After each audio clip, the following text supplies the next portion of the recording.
మన గడప గడపకు మన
जय श्री राम। बच्चों के लिए काफी ऐसे तो इसीलिए जाते 40 साल से ऐसे 40 साल से इसीलिए जाते अपने बाद में बच्चे को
मैडम कल आपका एक वीडियो वायरल हुआ, मेरी बता इसके तौर पे वो मस्जिद का आप निशाना मारने का कार्य कर रहे ना इसका सवाल जायज है, उनको जवाब मुझे देना पड़ेगा। Being a Muslim, I am asking you. You should ask. Give me my mobile. Show me. अभी मैं आपको निकालूं, आप सच्चाई देखो, ये देखो, ये देखो। कहीं मैं मस्जिद को और ही नहीं करी साहब, वो गलत वीडियो बेच रहे लोगों को। अब क्या समझते हैं? ओके पूरे मर्जी में ठीक है, जैसा ठीक कर है। रहे हैं। तो नहीं, एक बात बताइए, अगर आप इलेक्ट होते हैं तो क्या मुसलमानों को फायदा होता है हैदराबाद के इससे? अरे मुसलमान भारतीय नहीं है, देश के नहीं है, तो क्यों फायदा नहीं होना उनको? बराबर होना उनको फायदा। आपकी पार्टी की आइडियोलॉजी ये रहती ना मैडम कि हिंदू है तो हिंदू राष्ट्र है, बल्कि ऐसा बोलते हैं ना साहब मतलब हमको नहीं फिर नहीं बुरा मत मानिए। एक नहीं, like I want you to ask this question भैया। आप पूछना ही मैं चाहती हूँ। अच्छा, मुसलमान क्या बीजेपी से डरना है मैडम देश में? नहीं डरना चाहिए, बिल्कुल नहीं डरना चाहिए, कतई नहीं क्या डरना चाहिए। प्राइम मिनिस्टर हमारे नहीं है, प्रधानमंत्री हमारे नहीं है, हर आपके योजना ही में क्या है। मुसलमान का नहीं? अरे ऐसा कोई योजना निकाले हो जिसमें वो बताए सिर्फ हिंदू के लिए है? बताइए तो सही आप, कौन सा एक योजना ऐसा निकाले? और ये जो NRC CA का जो डर देश में डाल रहे हैं कि 24 के इलेक्शन को लेकर, इससे क्या मुसलमान को डरना चाहिए मैडम? बिल्कुल नहीं डरना चाहिए। ये मुसलमानों के लिए, इस देश के मुसलमानों के लिए नहीं है भैया। ये उन रोहिंग्योस के लिए है, उन पाकिस्तानों के लिए है, उन अफगानिस्तानों के लिए जिनको गलत तरीके से देश में लेके आ रहे यहाँ के पसमंदों के लिए जीने नहीं दे लास्ट रहे। एंड फाइनल क्वेश्चन मैडम, क्या मुसलमान, आपको लगता है कि मुसलमान बीजेपी से डरा हुआ है? भैया सही मायने में बताओ, मैं तो पढ़े लिखा डरा हुआ नहीं है भैया। जो बेचारा पसमंदा है उसके इसके बारे में मालूम तक नहीं है। जो जोश में आज जिसको नौजवान है उनको भड़का के एक अलग दिशा पे लेके जा रहे। आप एक बात बताओ, जो मोदी सरकार इंस्टेंट ट्रिपल तलाक, मैं ट्रिपल तलाक नहीं कह रही हूँ, इंस्टेंट ट्रिपल तलाक निकाल कर हर औरत के आंसू को उनको कदर कर रहे हैं। मैं खुद कितना ही 20 साल से मुसलमानों के साथ, मदरसों के साथ काम कर रही हूँ और ऐसे औरत को उन्होंने चुन के सीट दिए। क्या आपको लगता है मुसलमान आतंकवादी है मैडम? नहीं हो सकते, भारतीय मुसलमान कभी आतंकवादी नहीं हो सकते, लेकिन जिन बच्चों के हाथ में गरीबी होती है, जिनको मजहब का नाम लेके भड़काते हैं, तो उनके दिमाग किस ओर में जाता, हम क्या बता सकते? थैंक यू बताइए। Madam, thank you. गरीब का पेट कुछ भी कराता साहब।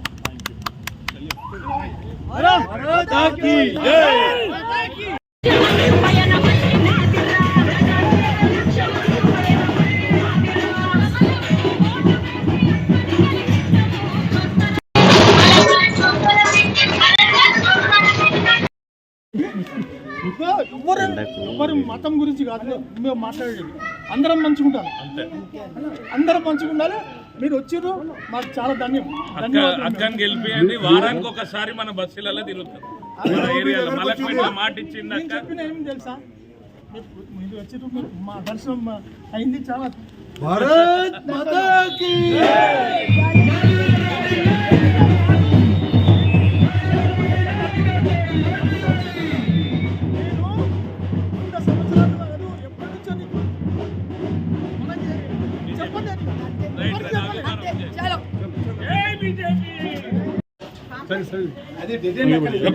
पीछे चले जाओ।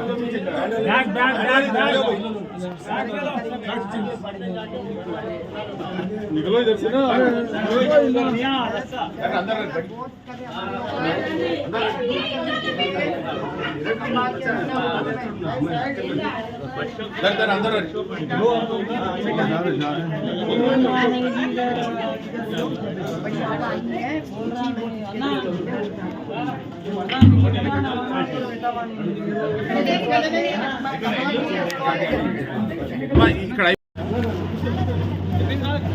భారత్ మాతా కీ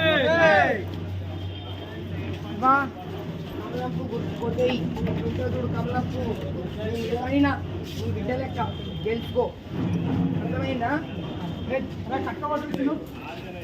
ఇప్పుడు చాలా మంది ఎక్కువైపోతే పోయే కాడికి లేట్ అయితే కష్టం.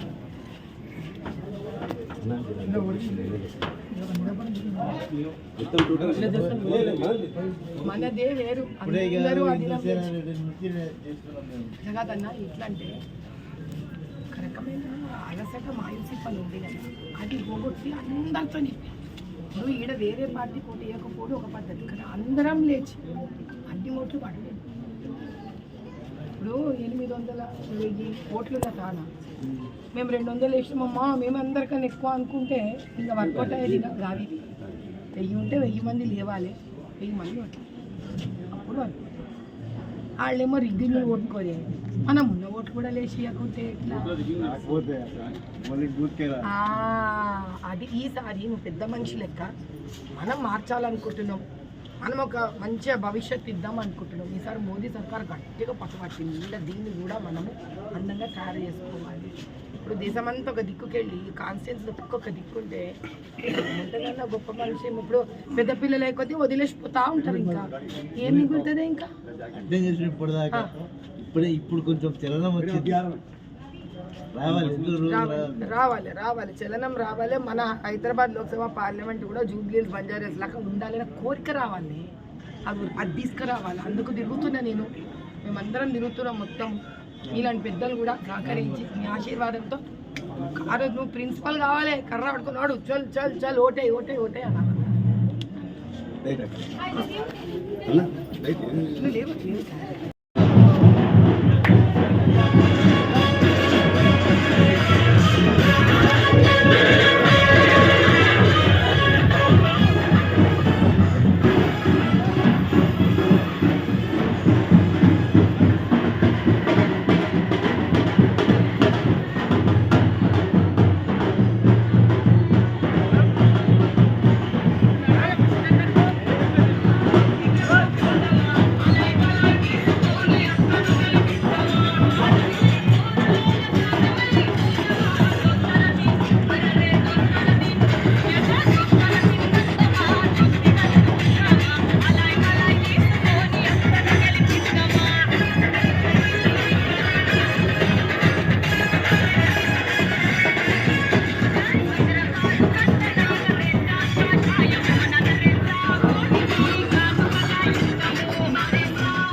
తెలుసు కదా అక్క, టీవీలో చూస్తున్నావు కదా, మన ఓటు ఎక్కడ? ఓట్ ఫర్ మన ఓటు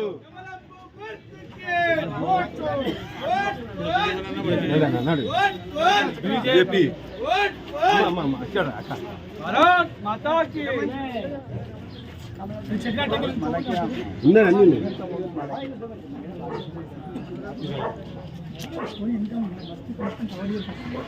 बेटे अरे अन्ना खुद साइड ही ना प्लीज प्लीज। भारत माता की जय।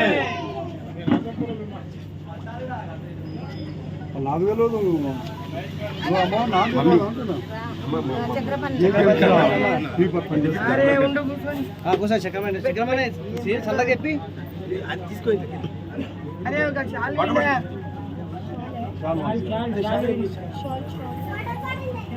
మంచిగా ఆశీర్వాదం ఇయ్యండి.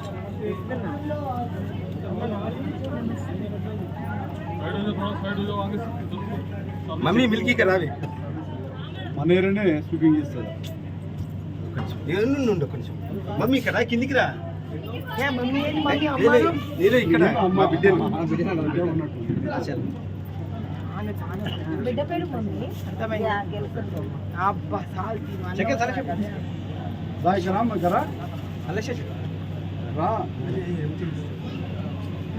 అది మన शाल दे दिया, अपने शाल मेरे ऊपर भी शाल नहीं है. भारत माता की జై. చీపురు కట్ట నువ్వు పట్టినా నేను పట్టినా మన షాన్ అదేనే. అమ్మా 86 అమ్మ నువ్వు చాలా చిన్నదాని కాదే, చాలా సీనియర్ నాకు పాలిటిక్స్ లా. అరే ఇక్కడ పాంప్లెట్ ఇడియరు. మోదీ గారికి మీరందరూ అంటే చాలా ఇష్టం, శ్రమ కష్టపడేటోళ్ళు అంటే చాలా ఇష్టపడతాడు ఆయన. Daddy publicity communication person. సారింటికన్నా వస్తున్నాను. దేశం చెత్త తీసుకున్నాం. నాన్నగారు 50,000 నుంచి పార్టీకి సీనియర్ కార్యకర్తలు అందరికీ చెప్పండి. అందరూ లేచి రావాలి, అది ముఖ్యం. ఇక్కడ మెయిన్ ఎవరు ప్రెసిడెంట్ గారు వీళ్ళు రవీణ గిట్లేడి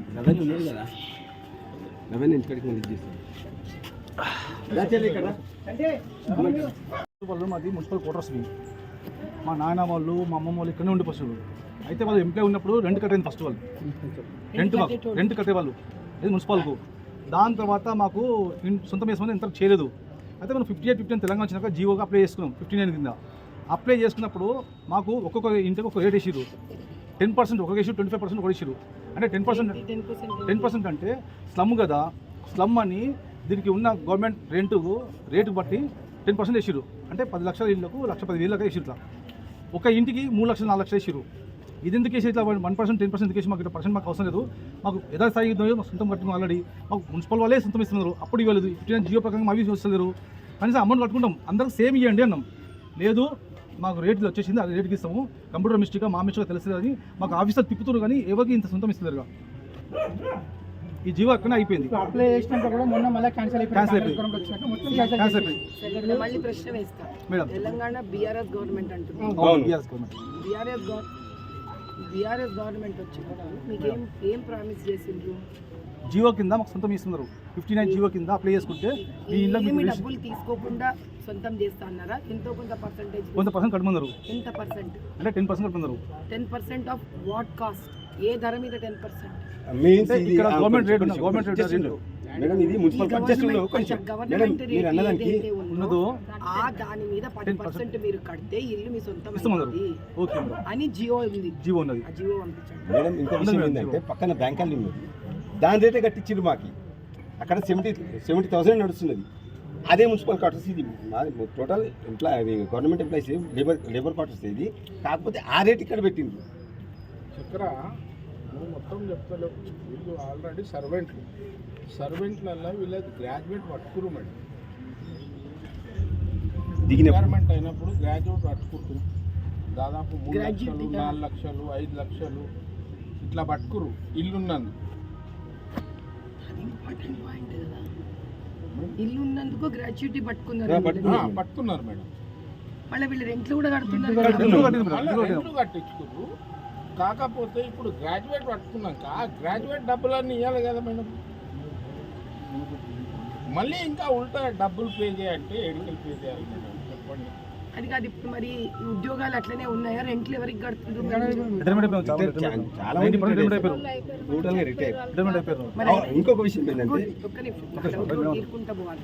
ఇప్పుడు రెంట్లు కడుతున్నారా? మీరు కడతలేరా? ఇంకా ఇప్పుడైతే కట్టడం మేడం. అంతకు ఎవరైతే పాత జీవో రాకముందే కట్టేవాళ్ళం. రెంట్ ఆల్రెడీ సాలరీలోనే కట్టేయాలి. హైకోర్టులో రిట్ అయ్యాలి. జీవో కాపీ ఇవ్వండి. జీవో కాపీ పెట్టి హైకోర్టులో ఇవన్నీ మీరు ఎంతమంది ఎంప్లాయీస్ ఎక్కడెక్కడ ఏమేమి కట్టాయి అని ఒక రిట్ వేసిండ్రు అనుకో, అందరికీ న్యాయం జరుగుతుంది. అంటే ఇప్పుడు వీళ్ళది కూడా ఒక బాధ ఉంటుంది, చెప్తా. వీళ్ళల్లో ఒక లాయర్ని పట్టుకోవాలి, లాయర్ చుట్టూ వీళ్ళు తిరగాలి, లాయర్ రిట్ అయ్యమని ఇప్పుడు మనం చెప్తున్నాం సలహా. ఆ లాయర్ తిప్పించుకుంటాడు. ఆ లాయర్ ఎవరితో కలుస్తాడో మనకు తెలియదు. ఒకసారి మన స్టేట్ ఆఫీస్కి వస్తే మన ఒక పని చేయండి. ఆయన ఒక స్టేట్ ఆఫీస్లో, మీ పేరేంది నాయన? నవీన్. మీ దాయిత్వం ఏంది నాయన? లీగల్ సెల్ చూస్తాను. ముందుకు రాసాను. ముఖ్యమైన అంటే న్యాయం కోసం పోరాడే ఒక సంస్థ ఉంటుంది. మీ బాధగా మన బీజేపీ పార్టీలో చేస్తున్నంత మంది లాయర్స్ ఏ పార్టీలో లేరు. ప్రతి జాగాలో పోయి న్యాయం చేసి డబ్బులు రూపాయి తీసుకోకుండా చేస్తారు. మన బీజేపీలోనే ఉంది కాబట్టి మీరు పెద్ద మనుషులు కదా. Okay madam. మీరు ఇప్పటిదాకా ఎందుకు కాంటాక్ట్ చేయలేదు? ఇప్పుడు నాయన నంబర్ ఎక్స్చేంజ్ చేయండి. నా ముందు మరి ఎందుకు ఈ రోజు దాకా రిట్ చేయలేదు? అంటే ఇప్పుడు మాకు జీవో ప్రకారం అప్లై చేస్తున్నాం కదా మేడం, అదే త్రూలో ఫాలో అవుతున్నాం. అయితే మాకు సేమ్ ఇవ్వలేదు మేడం. మాకు 10% కట్టుకుంటే రెడీ ఉన్నాం. 10% కట్టుకుని ఇస్తారు. 25% ఇస్తున్నాం మేడం. 25% ఇస్తున్నాం మాకు అమౌంట్. అది మా ఆలోచన. ఎలక్షన్స్ అయిపోయిన తర్వాత రామారావు సార్, యాంటనీ సార్, అందరూ ఉంటాం. ఓకే. ఒక్కసారి వచ్చిందంటే మీకు అన్ని డీటెయిల్స్ అన్నీ వచ్చేసాయి. అది ఇప్పుడు గవర్నమెంటే బంద్ చేసింది. గవర్నమెంట్ బ్యాన్ చేసినప్పుడు నీకు అర్థమైతే లేదమ్మా, ఒక్కసారి బీఆర్ఎస్ ఒక ప్రామిస్ చేసినాక జీవో అయిపోయింది. ఎవరు వాళ్ళు ఇక మనకి సంబంధం లేదు. ఈ గవర్నమెంట్ వచ్చినాక మొత్తం కాంగ్రెస్ గవర్నమెంట్ ఆపేసింది. కొంతమంది పైసలు కట్ చేసినా కూడా ఆపేసిరు. అన్న వీళ్ళది రిటైర్మెంట్ టైంలో అమౌంట్ కట్ చేసిండ్రు, అవును, దాన్ని ఆ బేస్ పైన కూడా ఇవ్వచ్చు.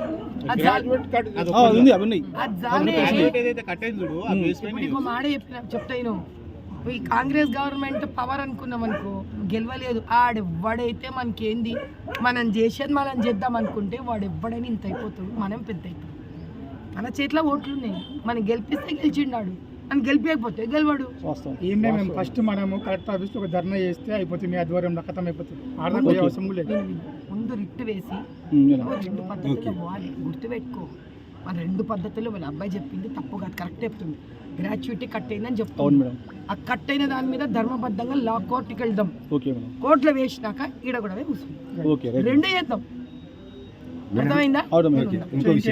ఒక విషయం ప్లీజ్ మేడం, మాది గెలది 10 బస్తీలు ఉన్నాయి, east west north south, back and back. ఇక్కడ గ్రౌండ్ ఉన్నదమ్మా, ఇది మాది మున్సిపల్ గ్రౌండే, మాదే అది. సో మాకు ఫంక్షన్లో చేసేంత లేదు. దయచేసి అది బాబు జగ్జీవన్ రామ్ పేరు పైన అది ఫంక్షన్లు చేపించారు మేడం. ఆడుకునే పరిస్థితి లేదమ్మా, లేదు మేడం. బలాలా వచ్చినందుకు ఆక్యుపై చేసుకుంటున్న వాళ్ళు గేట్ లాక్ చేసి మొత్తం దయచేసి మన గ్రౌండ్ అది మున్సిపల్ గ్రౌండే. కాకపోతే ఇప్పుడు ఫస్ట్ ఈ రౌండ్ అయిన తర్వాత ప్లీజ్ ఇవ్వండి దయచేసి, టైం లేదు. You got a video? I will give you a video. Video versus video. Okay, right. ये देखिए. Can you see masjid anywhere in this video? So you're saying it's a doctored video? Obviously, I'll just replay the video. Just carefully look at the video. Look at the video. Can you see me in the video? Do you see masjid anywhere in this video? Where did they ultimately landed? Into some unknown old building as a posture. Finished. So you think I'm misguiding the youth of this constituency. Now I will tell one thing. Yesterday he commented my gesture as vulgar. He commented my gesture as a communal act, disrespectful toward a masjid, which I did not do, and he has done it showing a wrong video. When he commented on Ramachandra ji, when he commented on the Kaushalya Mata, what did he do? What did he do? He was not vulgar then. He did not raise the communal discrepancies and rights then. इसका मतलब है he can do anything. In spite of me not doing, is portraying me like that. इसका मतलब है he has lost his grounds. He has no words to talk. So बहाना बना रहा है, बेवकूफ बनाने की कोशिश कर रहा है, लेकिन एक दिन स्वयं बन जाएगा. बन गया, बन जाएगा. आवाम को भड़काना सबसे गलत बात है.